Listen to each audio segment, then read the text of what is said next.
आइए इस समय हम परमेश्वर वचन को ध्यान करेंगे। हमारा बीच में आज यूपी से पास्टर आशीष सर हैं, तो परमेश्वर वचन को सुनाएंगे। आंखों को बंद करेंगे और दुआओं के साथ हम आगे बढ़ेंगे। पवित्र जीवंत खुदा परमेश्वर प्रभु, धन्यवाद देते आज की सुबह के लिए। पिता, तूने बड़ी अच्छी मीठी नींद दिया प्रभु जी। आज की सुबह हमें प्रभु जीवितों के बीच में गिनती किया, इसलिए हम तुझे धन्यवाद देते प्रभु। जो वचन आज हम मनन करेंगे, जिस विषय में आज हम देखेंगे पिता, उसमें प्रभु जी सही रीति से हम उसमें प्रकाश डाल पाए, वैसे उनको आशीष करने के लिए प्रार्थना करते पिता। जो भी भाई लोग प्रभु जी, जो भी बहन लोग प्रभु जी इस जूम मीटिंग में अभी जुड़े हैं प्रभु जी, उनके साथ अपना उपस्थित रखिए। जो भी नहीं जुड़े प्रभु, आप अनुग्रह कीजिए ताकि जल्दी से जल्दी वो जुड़ पाए प्रभु जी और तेरी आशीषों को पा पाए, वैसे अनुग्रह करने के लिए प्रार्थना करता है। संपूर्ण समय को हम सबों को फिर से आपके चरणों में सौंपते हुए प्रार्थना यीशु मसीह के नाम से मांगते पिताजी। तो ठीक है, आज हम रोलैंड बिंघम के बारे में हम देखेंगे। तो आगे बढ़ने से पहले हम वचन में से कुछ हम पाठ करेंगे। अगर आपके पास बाइबल है तो मेरे साथ खोलिए पहला शमूएल 8 अध्याय 1 से 3 तक हम पढ़ेंगे। जब शमूएल बूढ़ा हुआ तब उसने अपने पुत्रों को इजरायलियों पर न्याय ठहराया। उसकी जेठ पुत्र का नाम योएल और दूसरे का नाम अबीह था। वे बेर्शेबा में न्याय करते थे, परंतु उनके पुत्र उनकी राह पर ना चले, अर्थात लालच में आकर घूस लेते और न्याय बिगाड़ते थे। तो जब ये पूरा अध्याय हम देखते हैं, पूरा चैप्टर 8 जब हम देखते हैं, तो इसमें हम सबको पता है, हम कई बार इसके बारे में सुने होंगे। शमूएल जो कि इजरायलियों का आखिरी भविष्यवक्ता के बारे में हम रूप में हमें देखने के लिए मिलता है। उसके बाद राजाओं का सिलसिला शुरू रहा। तो यहाँ पे क्योंकि शमूएल के जो बच्चे वो अच्छे नहीं थे, वो लालच में आके घूस लेके विचार करते थे, न्याय करते थे, इसी वजह से इजरायलियों ने क्या किया, शमूएल के पास जाके हमें तेरे पुत्रों के न्याय हमें नहीं चाहिए, हमारे लिए एक राजा तो नियुक्त कर बोल के वो कहते हैं। क्योंकि उस समय पे इजराइल के चारों और जो भी अन्य देश थे उसमें सब राजा लोगों का शासन चल रहा था, तो वो उनके देखा देखी वो खुद के लिए भी एक राजा का मांग करते हैं। और जब ये बातें शमूएल परमेश्वर से कहता है, परमेश्वर भी उनको कहता है ठीक है, तो वो लोग जैसे कहते हैं वैसे उनके लिए करो, लेकिन उनको पहले से बता दो कि जब कोई राजा होगा तो वो कैसे शासन करेगा, पहले उसको उनको उनके बारे में बता दो। और उस मुताबिक शमूएल भी इजरायलियों से बात करता है और इजरायली बोलते हैं वो कैसा भी हो, लेकिन हमारे लिए एक राजा के नियुक्त करो, ताकि दूसरे लोग दूसरे देश में जैसे चलता है वैसे भी हम अपने राजा के शासन में अधीन में हम रहेंगे। और इस तरह से परमेश्वर पूरे चीजें को शमूएल को बताता है कि इसके लिए चिंता मत करो, क्योंकि जब से मैं मिस्र से इजरायलियों को निकाला हूं तब से लेकर आज तक ये हमेशा मेरे विरुद्ध में ही गए हैं। तो ये जो बोल रहे हैं वो तेरे विरुद्ध होकर नहीं बोल रहे, बल्कि वो मेरे विरुद्ध में होकर ये बोल रहे। तो वो लोग जैसे बोल रहे वैसे करो बोल के कहते। ये सारे चीजें हैं, ये पूरा पहला शमूएल 8वें अध्याय का 1 से लेकर 22 के बीच में हमें देखने के लिए मिलता है। तो इसी सिलसिले में हम आगे देखते हैं। आज एक मिशनरी, एक प्रचारक जिसका नाम है रोलैंड बिंघम, इनके बारे में आज हम देखेंगे, जिसका जन्म 1872 में हुआ था और वो सिर्फ 69 ईयर्स तक उनका जीवन काल था। 1942 में उनका देहांत हो गया था। तो ये जो रोलैंड बिंघम जो है वो उनका जन्म 24 सितंबर 1872 को कनाडा के ओटारियो में एक मसीह परिवार में हुआ था। उनके माता पिता ने उनके आस्था की गहरी भावना और दूसरों की सेवा करने का जज्बा उनमें पैदा किया था। भले ही हम इस व्यक्ति के बारे में जब देखते हैं, जब इनके बारे में सर्च करते हैं, इंटरनेट में भी या गूगल में भी इतने जानकारी हमें नहीं मिल पाता जैसे औरों के बारे में हमें मिलता है। बहुत लिमिटेड सोर्स है, बहुत ही लिमिटेड विषय या लिमिटेड लोग ही इनके बारे में जानते हैं। नेट में भी इतना अच्छी तरह से नहीं दिया गया है, बहुत रेयर चीजें ही दिया गया है। तो जो भी मिला है उनमें से जब हम देखते हैं, ये भले ही इनके बारे में इतना जानकारी नहीं है, लेकिन ये कोई छोटा मिशनरी के रूप में हमें नहीं दिखते। ये एक बहुत ही बड़ा एक रिवाइवल प्रीचर या एक मिशनरी के रूप में हमें इन्हें देखने के लिए मिलता है। इनकी जो शिक्षा है, उन्होंने ओटरे बाइबल कॉलेज में पढ़ाई की, जहां उन्हें सुसमाचार प्रचार कार्य के लिए प्रशिक्षण मिला। उन्होंने सेवकाई से जुड़ी विभिन्न भूमिकाओं में भी काम किया, जिसने सुसमाचार प्रचारक के रूप में सेवा करने की उनकी इच्छा को आकर देने की मदद, जो दान करने का मदद, ये सारी चीजें उनके जीवन में हमें देखने के लिए मिलता है। अगर उनके कार्य से जुड़े हुए जो बाइबल संदर्भ है, जो वचन है, वो मरकुस उसका 16 अध्याय का 15 वचन हमें देखने के लिए मिलता है।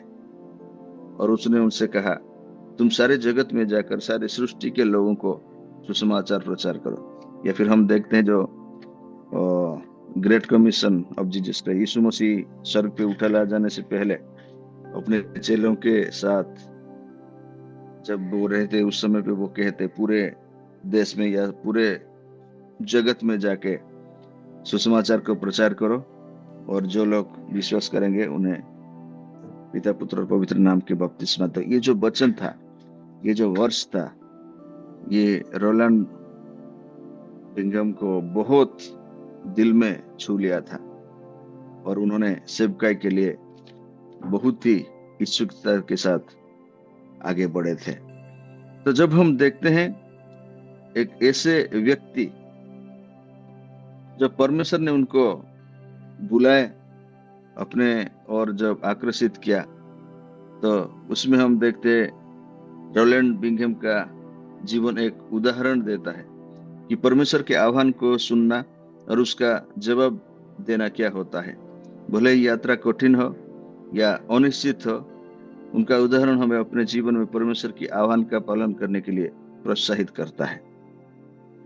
क्योंकि ये व्यक्ति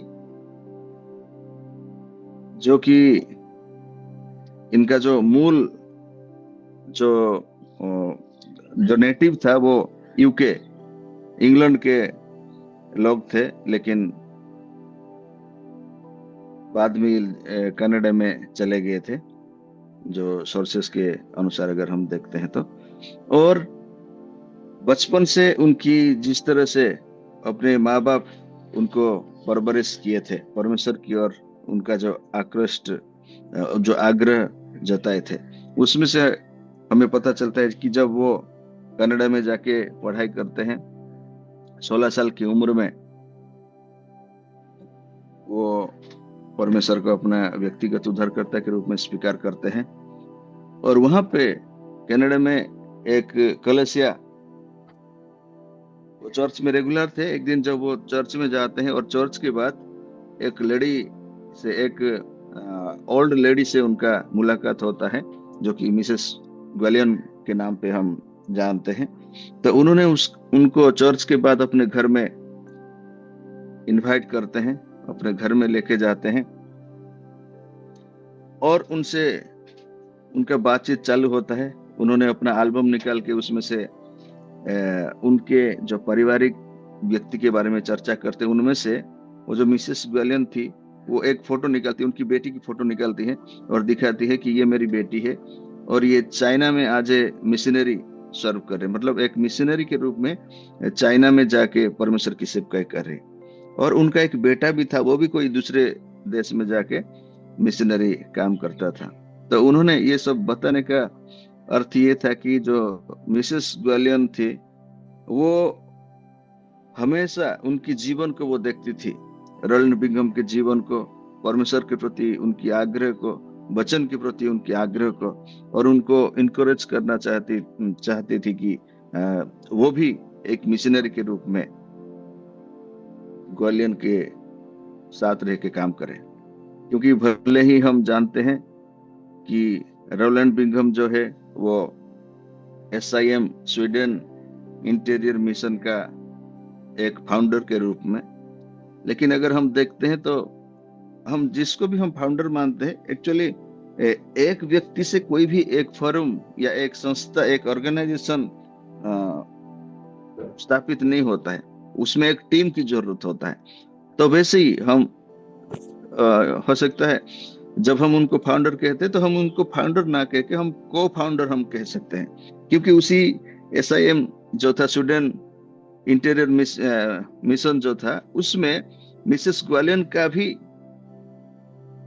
इन्वॉल्वमेंट है। मतलब उन्होंने कुछ लोगों को लेकर एक ऑर्गेनाइजेशन बनाए थे मिसेस ग्वालियन ने, तो उसमें रोलैंड बिंघम का भी संपृक्त थे। तो ये स्वीडन इंटीरियर मिशन जो था वो अफ्रीका के लिए था, और ऐसा नहीं कि ये जो SIM स्वीडन इंटीरियर मिशन ही वो पहला मिशनरी अफ्रीका को भेजा था, ऐसा नहीं। उससे पहले बहुत सारे जो देश है, इंग्लैंड या जर्मनी या अमेरिका, यहाँ से भी बहुत सारे मिशनरीज अफ्रीका में गए थे, लेकिन उन्होंने सिर्फ आउटर अफ्रीका में ही अपनी सेवकाई को जारी रखी। किसी का भी हिम्मत नहीं हो रहा था कि मतलब अफ्रीका के अंदर, अफ्रीका के बीच में जाके सेवकाई करने का किसी का हिम्मत नहीं हो रहा था। सब कोस्टल में ही या फिर उसके बॉर्डर एरिया में ही सेवकाई कर रहे थे, क्योंकि उस समय पे जो 1800 और 1900 के बीच में अफ्रीका में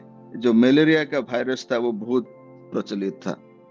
पूरी दुनिया में उस तरह से फैला नहीं था, लेकिन अफ्रीका में आज के समय पे भी हम देखते हैं अब अफ्रीका में किस किस तरह की नए नए डिजीजेस, बोले वो हमारे लिए नया है लेकिन वहां के लिए वो पुराना है। कुछ अलग अलग किस्म की बीमारियां वो निकलते। तो उस समय पे मलेरिया पूरे अफ्रीका में एक मेजर डिजीज के रूप में था, इसलिए किसी का हिम्मत नहीं हो रहा था कि अफ्रीका के अंदर में घुस के मिशनरी या एक इवेंजलिस्ट का कार्य करे। इसलिए वो सिर्फ आउटवर्ड में ही, बाहरी अफ्रीका में ही या फिर बॉर्डर्स में ही रह के सेवकाई कर रहे थे। लेकिन ये जो टीम था ग्वालियन और रोलैंड बिंघम का जो टीम था, जो SIM या फिर SIM शॉर्ट फॉर्म में हम देखते हैं, स्वीडन इंटीरियर मिशन का जो मोटो था वो अफ्रीका के अंदर जाके सेवकाई को करने के लिए।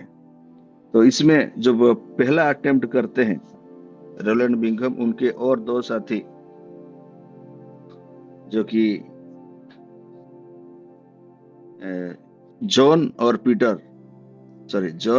याकूब, ये दो व्यक्ति के साथ उन्होंने पहला अटेम्प्ट करते, अंदर जाके सेवकाई करते। लेकिन कुछ सालों के बाद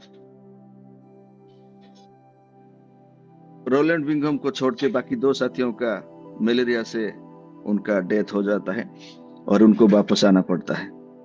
वापस वो कनाडा में आते हैं और कुछ साल के बाद फिर से दोबारा वो अफ्रीका जाने के लिए इच्छा जताते हैं।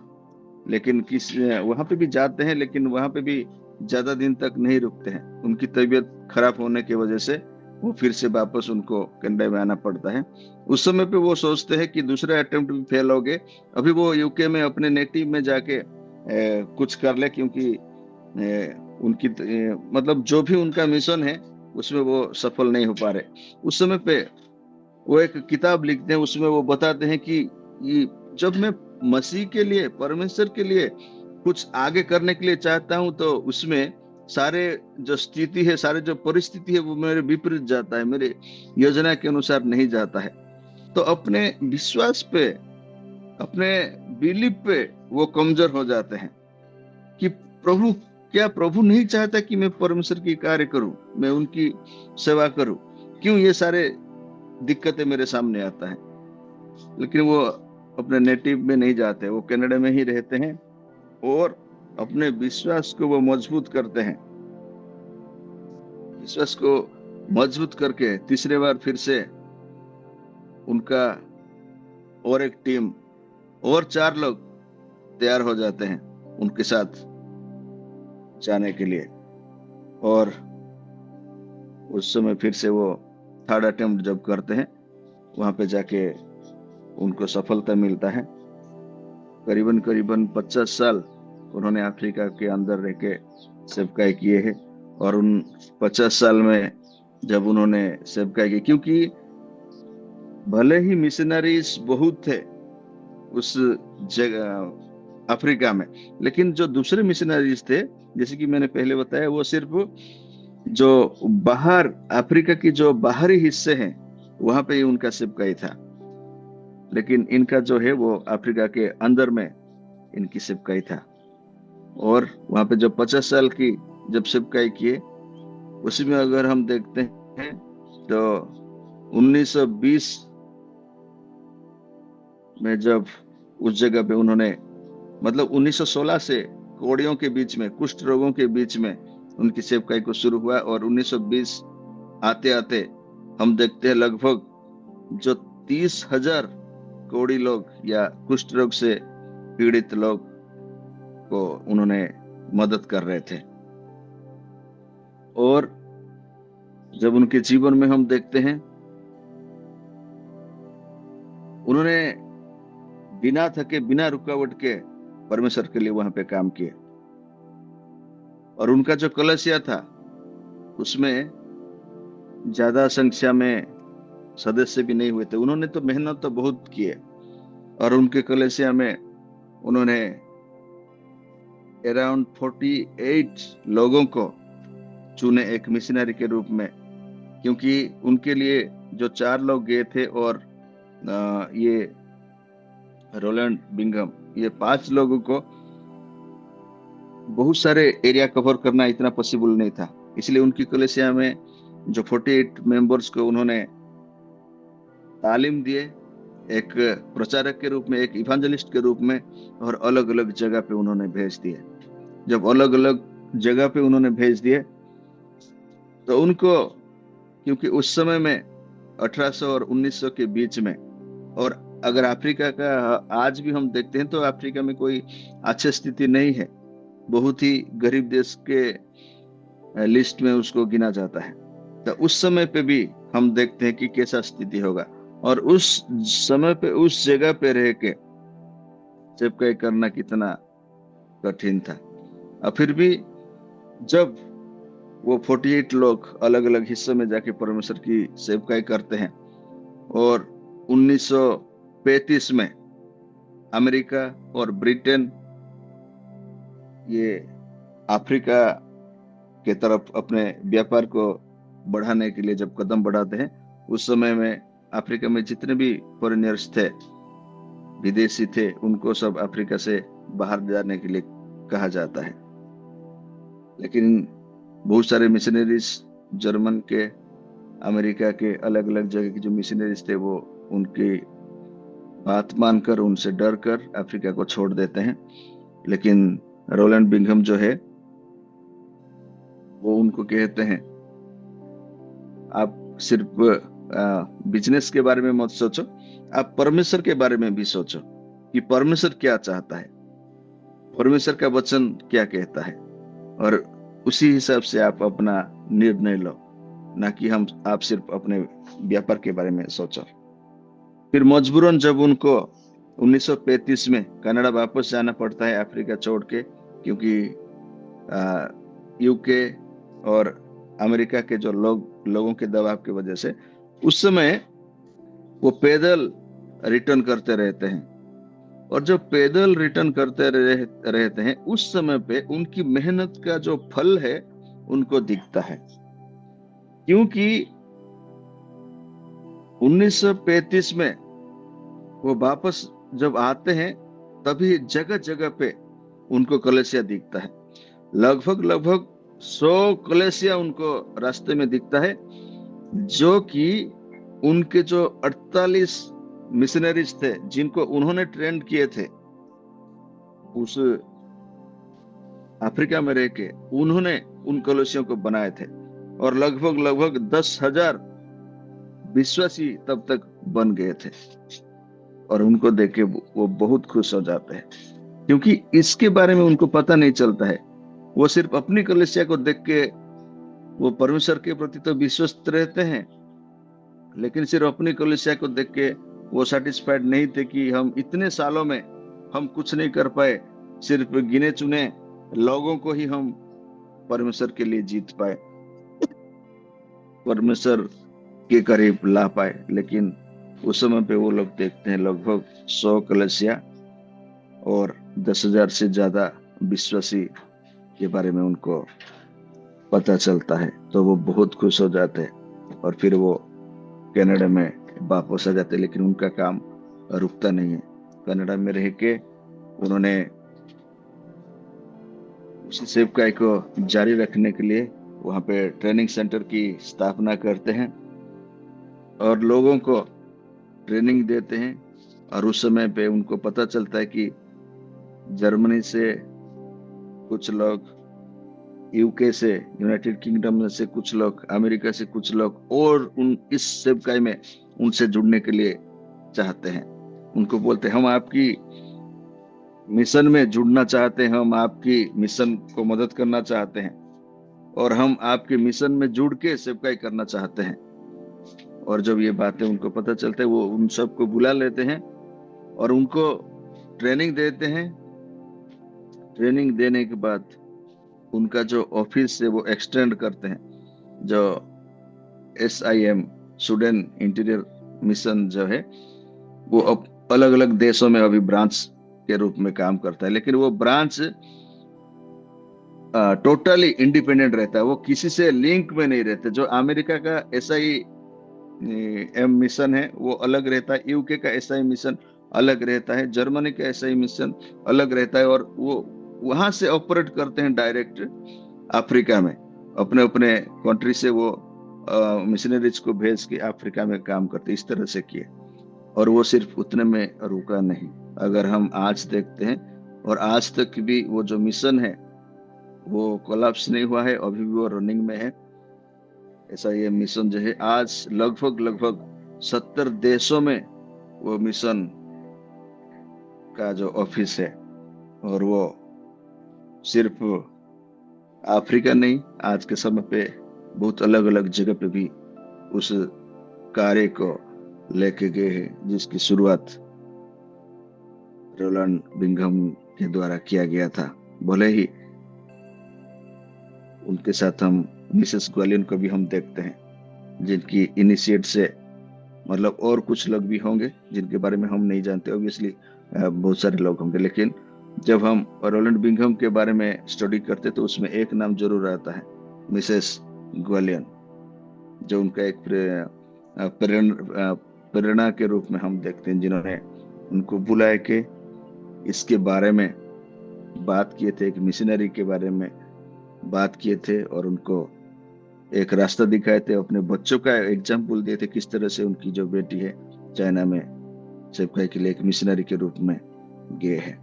तो ये जो था, आज हम रोलैंड बिंघम के बारे में हम देखें कि कैसे परमेश्वर ने उनको इस्तेमाल किए, व्यवहार किए हैं। एक भले घर के, एक अच्छे घर के व्यक्ति होने के बाद यदि वो अपने माँ बाप जो है उनको परमेश्वर की प्रति क्या रेस्पॉन्स होना चाहिए उनको उसमें सिखाए थे, वचन का महत्व उनको सिखाए थे, और बचपन से ही वो परमेश्वर की ओर आकृष्ट हो गए थे। उनके जीवन में बहुत सारे असफलताएं का सामना उनको करना पड़ा, बहुत सारे कठिनाई का सामना उनको करना पड़ा। मैं एक चीज आप लोग को याद दिलाना चाहूंगा, हो सकता है आप इससे पहले भी सुने होंगे, कई बार सुने होंगे, एक मसीह परिवार या एक पास्टर की परिवार जिनके पास खाने के लिए कुछ नहीं था, जिन्होंने अपने बच्चों के साथ घर में थे और परमेश्वर पे भरोसा करके थे, और डाइनिंग टेबल में बैठ के प्लेट भी रखा गया, और लेकिन उनके सर्व करने के लिए कोई रोटी नहीं था। उस समय पे उनका दरवाजा नॉक होता है और बाहर से कोई आके उनको रोटी दे जाता है। तो ये स्टोरी लगभग लगभग सब लोग हम लोग सुने होंगे, और ये किसी दूसरे व्यक्ति का स्टोरी नहीं है, ये वही रोलैंड बिंघम का स्टोरी है, जिन्होंने अपने पुस्तक में लिखे जो किस तरह से परमेश्वर उनकी जरूरतों को पूरा किया। मतलब विश्वास के साथ, इसी विश्वास के साथ वो पूरे कार्य के किए थे कि परमेश्वर मुझे देगा, परमेश्वर मुझे देगा, और परमेश्वर समय पे उनको दिए। परमेश्वर कभी उनको लज्जित नहीं किए। ऐसा एक व्यक्ति रोलैंड बिंघम था। तो इनके जीवन से बहुत कुछ हमें सीख मिलता है, बहुत कुछ हमें प्रेरणा मिलता है कि परमेश्वर जो कार्य के लिए हमें चुना है, हमें बुलाया है, हमें आह्वान किया है, वो कभी हमें छोड़ेगा नहीं, हमेशा उसमें हमें मदद करेगा, हमारे मार्गदर्शित करेगा। तो जो भी कुछ हम उसके जीवन में देखे हैं, आज हम अपने जीवन में उसका अनुप्रयोग करना है, कार्यरत करना है, क्योंकि भारी बाधाओं के सामना करना पड़ा उनको। तो इससे हमें सीख मिलता है कि कठिन व्यक्तिगत या कैरियर पथों में ईश्वर पर भरोसा रखें। हमारे जीवन में कितना भी बड़ा कष्ट का समय हो, हमें सिर्फ और सिर्फ ईश्वर पे भरोसा रखना है, क्योंकि मनुष्य पे भरोसा रखेंगे हम निराश हो जाएंगे, ईश्वर से भरोसा रखेंगे वो हमें कभी निराश नहीं करेंगे। अगर हम देखते हैं बड़े उद्देश्य के लिए जोखिम उठाना, ये बिंघम जो है वो एक बड़ा उद्देश्य के लिए जोखिम उठाए थे। तो हमें भी आज बदलाव लाने के लिए अपने आरामदायक क्षेत्र से बाहर निकलना होगा, अपने कंफर्ट जोन से हमें निकलना होगा, क्योंकि आरामदायक जीवन में से हम कुछ बदलाव नहीं ला सकते। जब हम अपने कंफर्ट जोन से निकलेंगे तभी हम मसीह समाज के लिए, कलीसिया के लिए या मसीह के लिए कुछ अलग हम कर पाएंगे। तीसरा चीज अगर हम देखते हैं, लोगों में दीर्घकालीन निवेश। हम जब देखते हैं अपने आसपास के लोगों को, अब आसपास में जो लोग हैं उनको हम सलाह दें, उनको हम सिखाएं, उनको हम सशक्त बनाएं, ताकि वो परमेश्वर को और भी करीब आ पाए, परमेश्वर के और भी निकट हो पाए, और परमेश्वर की इच्छा से अपने जीवन को जिए। और आखिरी में, ऐसे बहुत कुछ है लेकिन 4 चीजें हम देखते हैं। और आखिरी में बिंघम के जीवन में असफलता में भी दृढ़ रहना। जब सारे चीज हमारे विपरीत होता है, जब चीजें तुरंत काम ना करे, तो हमें हार नहीं मानना है, क्योंकि बिंघम को भी तीसरा अटेम्प्ट करना पड़ा था अफ्रीका में सफलता होने के लिए। हमें हो सकता है तीसरा नहीं, उससे ज्यादा अटेम्प्ट हमें करना पड़े, हम बार बार असफल शायद हो, लेकिन हमें मेहनत करना जारी रखना चाहिए, क्योंकि परमेश्वर सही समय पे हमें सही तरीके से हमें उपयोग करेगा, और अपने इच्छा को, अपने योजना को हमारे साथ वो पूरा करेगा, हमारे द्वारा वो पूरा करेगा। तो इस छोटी सी सीख पे प्रभु हम सबको आशीष दे। हम सब अपने आंखों को बंद करेंगे, हम प्रार्थना करेंगे। स्वर्गीय पिता, हम रोलैंड बिंघम के जीवन और कार्य के लिए आपको धन्यवाद देते हैं, जिन्होंने अपना जीवन यीशु मसीह के संदेश के साथ, जो उनकी संदेश को जीवित रखने के लिए जितने भी लोग थे उन तक उन्होंने प्रभु जी एक समर्पित के साथ उनको पहुंचाया। पिता, हम प्रार्थना करते हैं कि आप हमें आपके आह्वान का पालन करने के लिए वही साहस और दृढ़ता प्रदान करें, चाहे वो हमें कभी उस जगत तक ले जाए जहां हम आज नहीं सोच पाते हैं। वो जहां पे भी हमें ले जाए प्रभु जी, तू हमारे सामने रह के हमें अगुवाई करने के लिए प्रार्थना करते हैं। हमें आपके प्रेम को साझा करने में, वफादार रहने में मदद करे, और हम पृथ्वी के सभी कोनों में सुसमाचार फैलाने का हिस्सा बने। वैसे तू हम सबको सहायता और मदद कर। ये छोटी सी विनती यीशु मसीह के नाम से मांगते पिताजी, आमीन।